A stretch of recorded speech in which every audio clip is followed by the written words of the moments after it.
Salam alaikum. On est actuellement au Centre Zara France avec un frère anciennement chrétien converti à l'islam. Je vais lui poser quelques questions. Salam alaikum frère.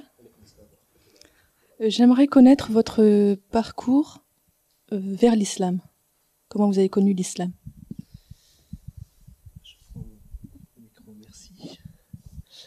Donc moi je me suis reconverti en 1990 suite à une péripétie familiale, un drame on peut dire. Mon père a été hospitalisé pour une pancréatite aiguë. C'est une maladie qui demande énormément de délai de guérison. Donc il a été hospitalisé pour une durée de 2 ans et demi. Je me suis retrouvé au cœur d'un drame familial, d'une dispute familiale, où j'ai été complètement mis de côté, écarté par les miens.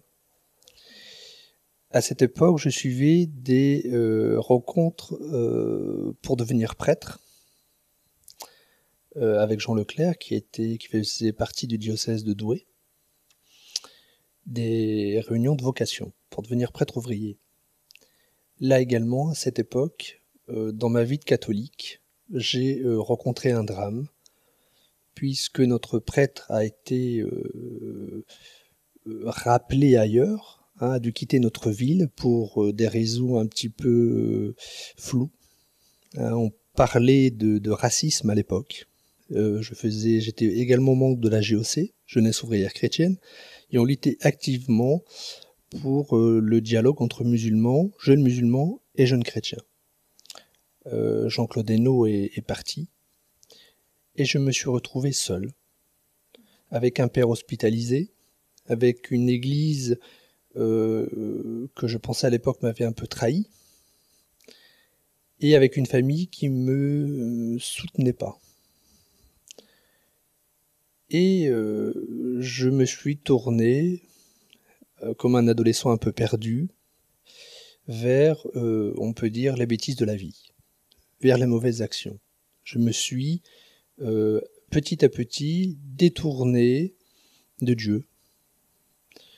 Et je me suis retrouvé vraiment dans une situation très compliquée.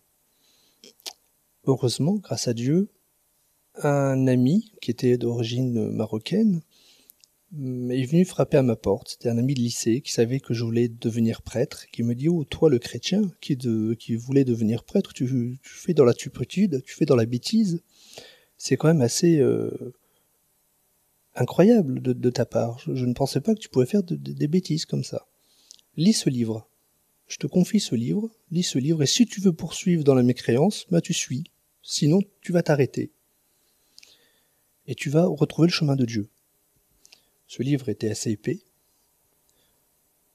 Il y avait des lettres en or, calligraphiées, je ne savais pas trop ce que ça voulait dire.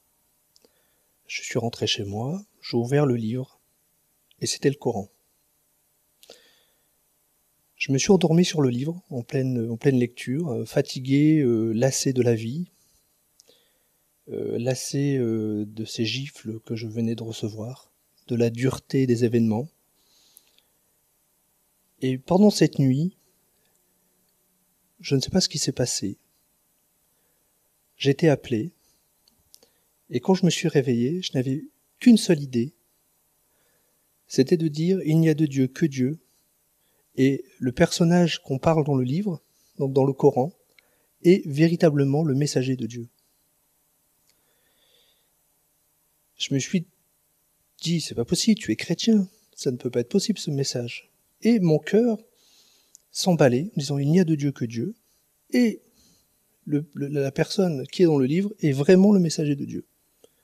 Et j'ai regardé plus précisément le nom, et c'était Mohammed, sallallahu alayhi wa sallam. Et je me suis dit, c'est pas possible. Mon cœur me dit que l'islam est le chemin vers lequel je dois aller. Et je me suis orienté vers une mosquée. J'ai suivi un parcours de musulmans. À l'époque, je ne savais pas trop. On m'avait appris la prière, on m'avait appris à faire le ramadan. J'étais entouré par une communauté. Et le frère qui s'occupait de moi est parti. Et il m'a dit, maintenant écoute, continue tes recherches. Un Dieu va te guider. Et j'ai continué mes recherches. Je ne savais pas trop où je pouvais aller, parce qu'à l'époque, les reconvertis à l'islam étaient assez mal vus quand même de la communauté. Je suis rentré dans une bibliothèque. J'ai pris un livre, et c'était La Révolution iranienne de 1979, d'un écrivain égyptien. Et on y parlait de la Révolution iranienne. Et l'auteur, pour expliquer la Révolution iranienne, disait « Pour comprendre la Révolution, il faut comprendre la religion, l'islam et le chiisme.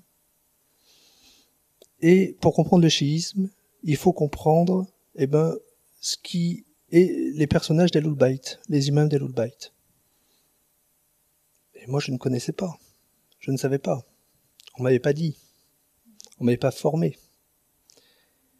Et là, j'ai appris à connaître Ali, alayhi salam, Imam Hussein, alayhi salam. Et là, à Imam Hussein, alayhi salam, mon cœur a été percuté en plein fouet.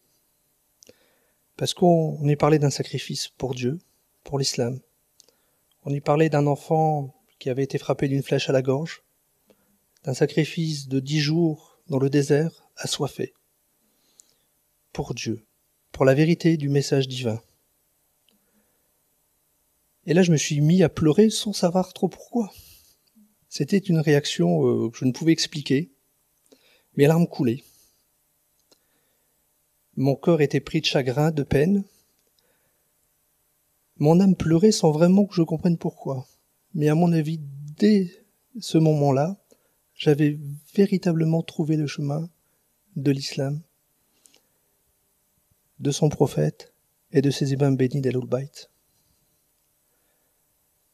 Et je suis rentré chez moi avec ce livre, avec ce sentiment de tristesse profonde et de joie intense aussi. C'était à la fois de la peine et à la fois de la joie et de la tristesse mélangées. Et j'ai fait la connaissance dans la semaine d'un frère iranien dans une petite ville à Douchy. Alors à Douchy, petite ville, j'avais pas beaucoup de chance de rencontrer un frère. Et je lui ai parlé et il me dit écoute, je suis ému par ce que tu me dis, par ce que tu me racontes. Si tu veux en savoir plus, je vais répondre tout simplement à tes questions, sans t'influencer. Et dès lors, je savais, à ce moment-là déjà, précisément, je savais que mon cœur était destiné à devenir un témoin d'Ahlul Bayt.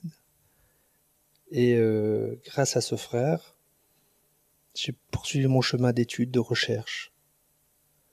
Et aujourd'hui, je suis fier de dire que j'appartiens à cette grande famille des soutiens d'Ahlul Bayt, alayhi salam.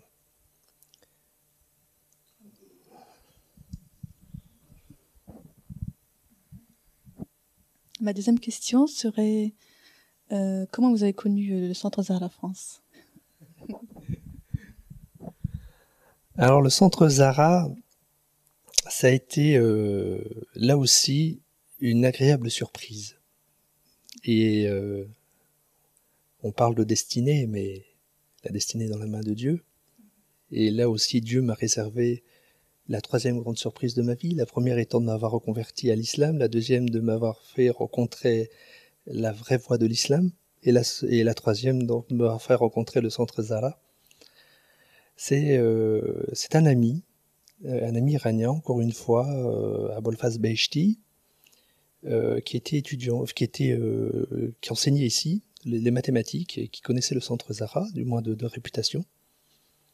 Et il vient un jour à la maison et il me dit mais ton épouse est de Grande Sainte? Je lui dis oui, mon épouse est de Grande Sainte. Il me dit tu connais alors le Centre Zahra?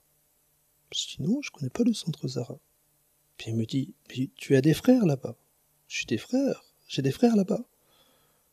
Moi qui étais seul à Valenciennes, j'avais des frères à Grande Sainte alors que je me rendais à Grande Sainte quand même assez régulièrement pour voir la belle famille. Il me dit oui. Fais des recherches sur internet, je suis sûr que c'est sur Grande Sainte. Essaye de taper, ça doit être le Centre Zahra. Et j'ai tapé sur internet. Et effectivement, à ma plus grande joie, il y avait une famille de frères qui était là, le Centre Zahra. Alors là, ça a été un mouvement, vraiment un mouvement de grande joie. Hein. J'ai vraiment senti un grand mouvement de joie parce que je vivais à Valenciennes un peu reculé sur moi-même, un peu dans mon coin, un peu seul, à essayer d'avancer vers la connaissance, dans l'action aussi. Et il y avait sur le site internet donc où nous contacter. J'ai envoyé un petit message en disant bah voilà, je suis un frère, je suis seul, je suis à Valenciennes, je voudrais absolument vous rencontrer, faire votre connaissance. Et le soir même, le centre me rappelé en la personne de Cheikh Abdelkrim. Donc et l'aventure a commencé.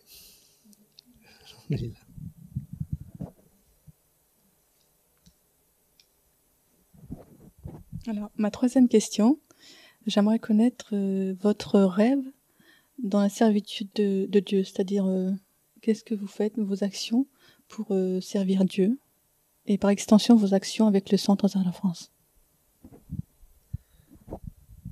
Alors mes actions ont commencé à travers la commission interreligieuse de Saint-Amand. Je vous replonge un peu dans le contexte. J'étais seul sur Valenciennes. J'avais cette vérité en moi, cette lumière. Et je vous apprends rien, quand on a la lumière d'Ahlul Bayt dans le cœur, on n'a qu'une seule envie, c'est de la faire partager. Donc je me suis rapproché d'une commune de mon quartier, la Sentinelle. J'ai rencontré un prêtre.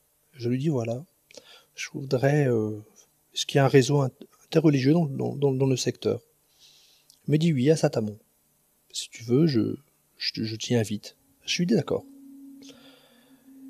Et humblement, je me suis efforcé de faire connaître la grande famille d'Ahlul Bayt donc à la commission, où représentaient des frères catholiques, des frères protestants, des frères bouddhistes également. Et petit à petit, je suis devenu un membre de cette commission et je m'efforce d'expliquer, de renseigner et de donner, d'expliquer cette lumière, cette paix, cette tranquillité que nous apporte Ahlul Bayt chaque jour dans notre vie. Quand j'ai fait la connaissance du centre Zahra, j'ai parlé donc un peu de mon action et on a pensé avec le centre que cette action était très très très importante et qu'il fallait absolument qu'elle soit réalisée. Donc, en collaboration avec le centre Zahra, je poursuis donc mon action au niveau de la commission de Saint-Amand. Nous avons été sollicités ici par le diocèse de Valenciennes pour créer un réseau islamo-chrétien sur le valenciennois qui va regrouper 8 mosquées, 8 églises sur 6 villes différentes. Nous allons organiser aussi avec donc le diocèse de Cambrai et donc le réseau islamo-chrétien la rencontre nationale islamo-chrétien du 16 au 25 novembre sur Valenciennes, où nous allons proposer certainement le 25 novembre une date de rencontre. Et donc mon rêve et mes actions avec le centre Zahra, c'est de promouvoir ce dialogue interreligieux qui est une nécessité. Nous faisons partie d'une grande famille, la famille des croyants. Et cette famille a pour mission d'apporter la fraternité, la paix et l'amour dans le monde. Quels que soient nos dogmes, quelle que soit notre religion, nous faisons partie de cette famille. Et nous avons une mission en tant que croyants, en tant que témoins de Dieu. C'est de donner beaucoup dans le dialogue, dans l'action, pour que le monde se transforme, que la brutalité, que les sentiments haineux disparaissent, pour que l'amour, la paix, la fraternité, une fois pour toutes, s'établissent sur terre.